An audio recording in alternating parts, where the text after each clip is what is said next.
أعوذ بالله من الشيطان الرجيم. بسم الله الرحمن الرحيم.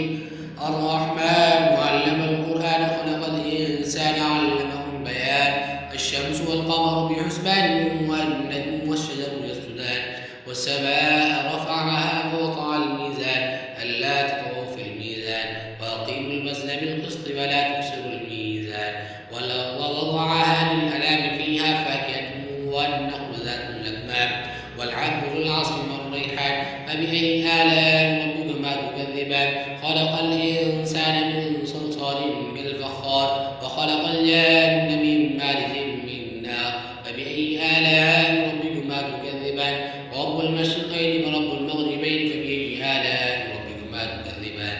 مرج البحرين يلتقيان بينهما برزخ لا يبغيان فبأي آلاء ربكما تكذبان يخرج منهما اللؤلؤ والمرجان فبأي آلاء ربكما تكذبان وله الجوار المنشآت في البحر كالأعلام فبأي آلاء ربكما تكذبان كل من عليها فان ويبقى وجه ربك ذو الجلال والإكرام فبأي آلاء ربكما تكذبان يسأله ما في السماوات والأرض كل يوم وفي شأن فبأي آلاء ربكما تكذبان سنفرغ لكم أيها الثقلان فبأي آلاء ربكما تكذبان يا معشر الجن والإنس إن استطعتم أن تنفذوا من أقطار السماوات والأرض فانفذوا لا تنفذون إلا بسلطان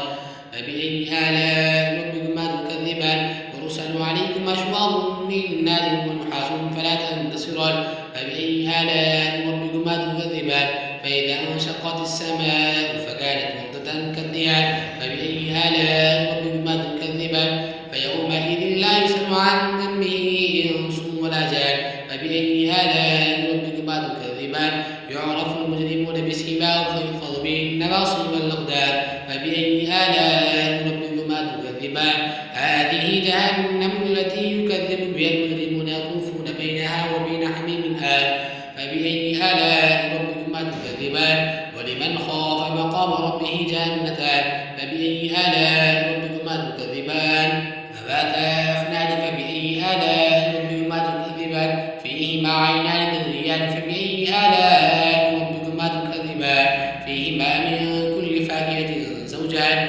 فبأي آلاء ربكما تكذبان متكئين على فرش بطائنها من استبرق وجنى الجنتين دان فبأي آلاء ربكما تكذبان فيهن قاصرات الطرف لم يطمثهن إنس قبلهم ولا جان فبأي آلاء ربكما تكذبان كأنهن الياقوت والمرجان فبأي آلاء ربكما تكذبان هل جزاء الإحسان إلا الإحسان فبأي آلاء ربكما تكذبان ومن دونهما جنتان فبأي آلاء ربكما تكذبان مدهامتان فبأي آلاء ربكما تكذبان فيهما عينان نضاختان فبأي آلاء ربكما تكذبان فيهما فاكهة ونخل ورمان فبأي آلاء ربكما تكذبان فيهن خيرات حسان فبأي آلاء ربكما تكذبان حور مقصورات بالخيام فبأي آلاء ربكما تكذبان لم يطمثهن